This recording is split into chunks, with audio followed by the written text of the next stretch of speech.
Hello, hello. What are today's messages? Which envelope is it in? I'm digging this one.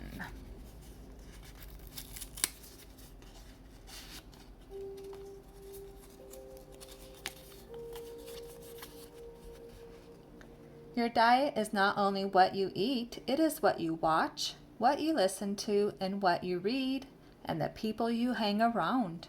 Pay attention to what you feed your soul and not just your stomach.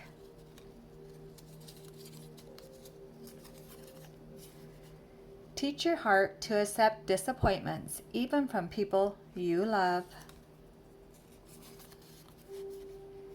If you get that gut feeling that something isn't right about a person or situation, trust it.